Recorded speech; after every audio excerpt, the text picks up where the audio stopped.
What's up, everybody? It's Matt Seward from We Bleed Hip Hop. Welcome to Pull Up and Talk. I got a really good friend in the building, DJ Tone Armz. So I brought the crate in just so you can see. This is my only crate that I got. Albums that I've collected, I bought on my own. Some of them I got from like my grandma. Some of them I got from college.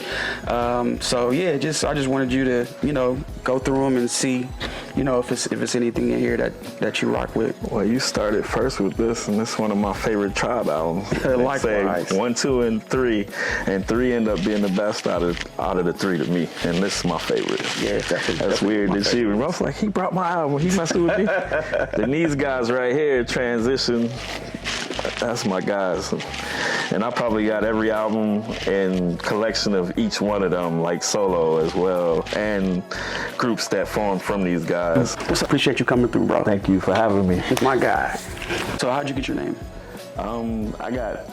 It was like somebody scratching a chalkboard when somebody would say DJ Tony. So it's like, it was ringing my ear weird. And I'm like, wait a minute, Tone. And people think because you work out or whatever. And I'm like, oh, the tone arm on the turntable. I can use my name and play off of that. So I'll just change which you're supposed to have 2, where it be plural and be an S. Then I'll just make it a Z. So it'll be my own and then Tone Arm. So it kind of plays a double. Like one, I work out a little bit and then I DJ. So it's dope because a lot of DJ names you hear, like there's multiple people that have that name, but I haven't heard another. I've seen one and he used an S, but I'm the only one that use it the most. So I think so. It's not only been 2 that I've seen. So you're from Chicago? Yes. What was the culture like in Chicago musically? It's a little bit of everything because when you in the streets, it was gangster rap, so to say. Then when you at school and you with your preppy boys, you get to hear the backpack hip hop or whatever you want to call it. And then you got house music and so forth. Then you got house music is kind of transcended from old disco and soul music that people play, and then it became electronic. So it's a mixture of everything. So being in the Midwest, we got a mixture of everything where we're not forced to just be East Coast or West Coast or down South. We get everything and we bring it together. So that's why I like doing parties, because depending on who's in there, you make a person feel good regardless. Like coming here, who think they're gonna hear a song from down South? I mean, which they are now, but from Texas or anywhere they make music at, it's like, or Memphis, you just like, it's just small places, but they didn't expect to hear that, And it's just cool to be able to bring that part of it to the game. So how do you keep it fresh? So like as music changes and songs change, artists change, how do you keep it fresh? So I'm going back to the basic root. Everything comes from somewhere, but you got to keep an open mind that everything changes. So most of us get in our bag of trying to stick to what we like, but you got to get out that comfort zone and try to blend the old and the new and just try to see what moves the people. So you got to get out and see what people like, even if you don't like it. There's something about it that shows the energy, so you try to use it, incorporate it in things that you do. Right. I know old heads will say there's nothing new under the sun. It's always something new. It's just used again. But everything is kind of reused like it always has been from the beginning of time. Like, we in the era now where it's starting to get back to lyrics and things like that. But right before that, everybody kind of sound the same. You can't differentiate who sounds like who, or you don't know who it is. But in the beginning of the time when they started, everybody mimicked each other because that was the style to rap. And then all of a sudden, one guy changed the bar and then everybody became themselves. So separation. So now it's back and forth, but it's ear and stuff like that. It's crazy. So how did you get your start in DJing? My uncle always did it when I was younger. Well, I wasn't even old enough to be down there, but they would have basement parties and I'll be the only kid because I'm the oldest of my mom, so no one else was old enough then, but I would be the only kid in the basement where everybody was partying and stuff like that. So then it just went from there. And then as music changed and you start developing the love for it, you just get into it. So I always like making people have a good time. So how old were you when you like really started to take it serious, like probably like gigs and stuff? Like 17, 18, like that. But I still didn't push it all the way through, and then not until I moved here, and then it just went from there. But I always did it for fun for people and parties like that, but I never took it serious enough to do it outside of anything. And then just one day it just happened and I was doing it on my own. How long have you been in Las Vegas? It's about to be 23 years. I came here to visit and never went back. Congrats. Congrats to that. Who are some of your most important influences DJ-wise? Hands down, Jazzy Jeff.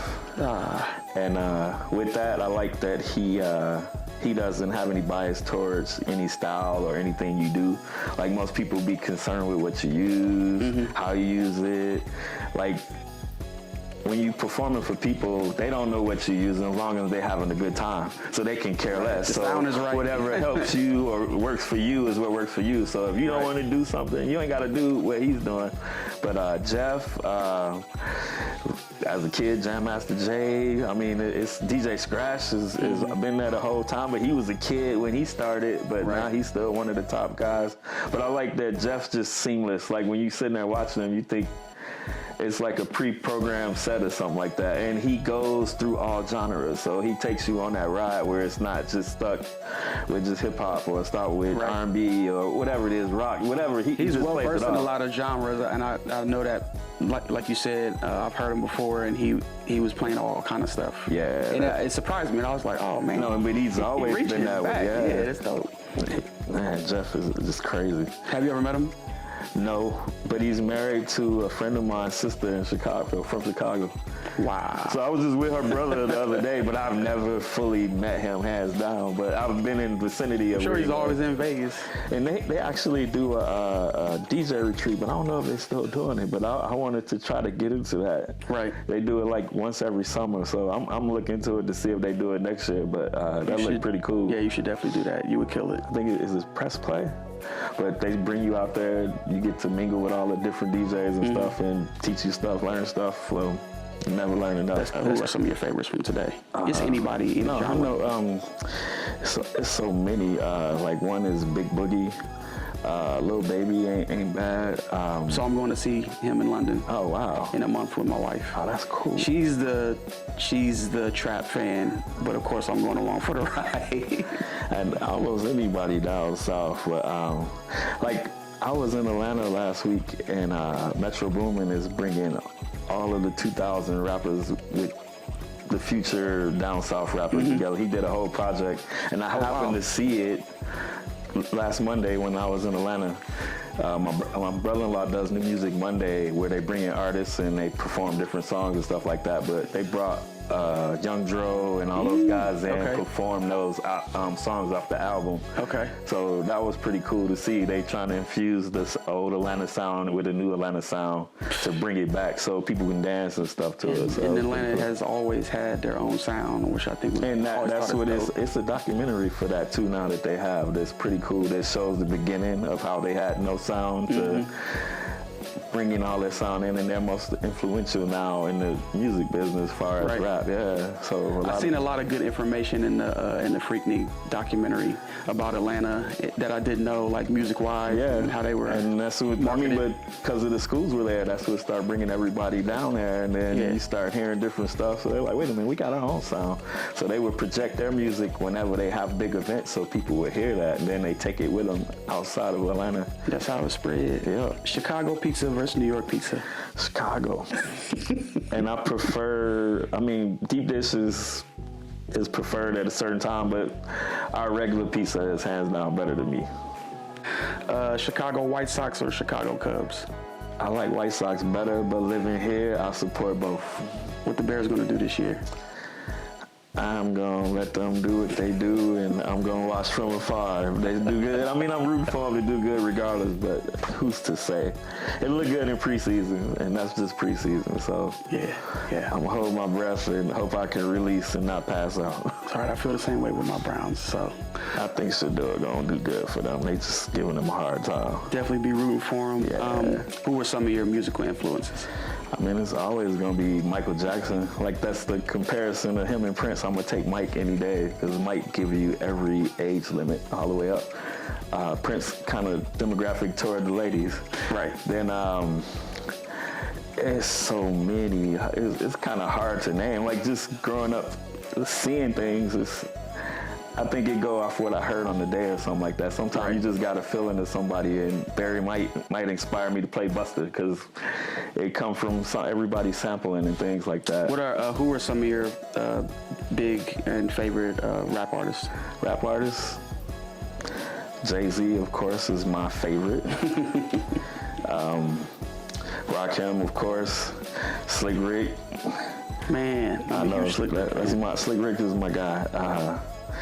Then almost everybody in NWA, Easy, Ice Cube, of course, because he heavily was underrated. DLC, right? And DLC became Snoop later, which most people don't even know about. Like, right. I mean, and there's so many areas you can go in. You go with Outkast, then they changed the game down. So, A-Ball and MJG in Memphis, like then you got UGK in Texas, the Ghetto Boys. I mean, it's so many, and I don't put nobody above each other. Right. I have moods for them, right? But hands down, Jay is my favorite. But I like everybody. I don't have no bias towards nobody. And of course, Nas and Big and all those guys. So you have a son that DJs. Yes, I do. Tony Pro. He's been a thorn in my side since he was born. Whenever I DJ, he was right there by me. So he's always been enjoyed the music and stuff like that. Going back to the GZA album, Liquid Swords, the first time I seen him head nod was to the Fourth Chamber on that song. I'm looking in, he's in his baby seat in the back seat, and I see his head nodding, and it still works to this day. I can play that song, and I just happen to see, and you can see him head nodding to it. But he's been around me doing it his whole life, and he's developed, and he's taken it to a whole nother form for me, and he replaces me majority of the time. So that's dope. That's dope. I've cloned myself to be better. So, but you got to be happy about that, right? No, most definitely happy about it. Like people try to put it, oh, he better than you. I'm like, he should be better. Like I want him to be. Yeah, like so. I'm glad that he's doing good with it, and he likes it, and he has something he loves, and whatever else he takes forward with him to move forward, go ahead. Very dope. Any long-term goals?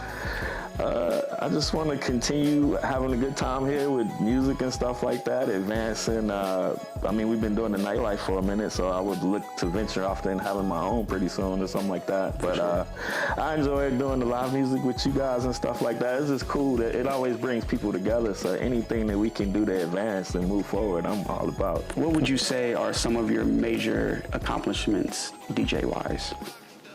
The craziest one I did was doing yoga events with music. That's actually what stopped me from working and like DJing more. Wow. I took a class because I was injured, and in the class he played music. And then I took a liking to it, and I was like, I was the only person who knew the music he was playing, but it was everything, rap, right, hip hop. I mean, so you might play Frank Sinatra, anything, like just inserts of movies and stuff like that. So one day I took the class, I was like, well, I'll make you a 1 hour mix to your class, how you teach. And he was like, we'll do it. And I brought it in, he's like, I wanted to take class. So every time I was bored, I made him a 1 hour mix for his class. And then it took off. We started doing like little events for people. Then the guy introduced the headphones, the silent yoga, and then we were doing that. First it was like 50 headphones. Then we opened like Lululemon up downtown Summerlin. I was like, is nobody gonna be there? And then next thing you know, it was like 100 people there. Then we got Red Rock, and we had Cherry Lounge at the time. And then we had the whole venue for like a week or two. It was halfway full, then it was full. People were outside of it. Next thing you know, it was the whole Red Rock pool, Green Valley Ranch pool. Red Rock's pool is huge. No, too. If you see the videos, it's crazy. Then it went from that to Green Valley Ranch. Then people started flying us. But we did Hawaii for like 2 weeks, doing retreats and stuff. We were doing Clark County, and then everything I do just spin off of that. So I'm learning new information. I didn't know none of that. Yeah, this is even Maverick Helicopter. We were doing. I do a 1 hour mix. They fly you out to Red Rock or Valley of Fire, drop you on top. You do a 1 hour class on top of the Valley of Fire and do lunch and stuff, and they fly you back. Also the High Roller as well. So it was pretty cool. But that helped me see that I like doing this and I'm able to do it without working for nobody and stuff like that. So that helped me push myself out more to do things for myself. So it forced you to get out there and so I was like Lululemon's DJ since 2015.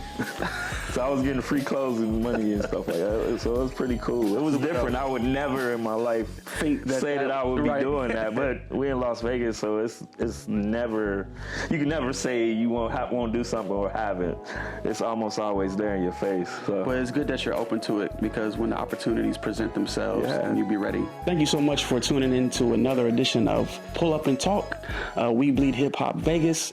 Thank you so much, DJ Tone Armz, for coming through. Make sure you follow us on all our social media. We Bleed Hip Hop, We Bleed Hip Hop Vegas.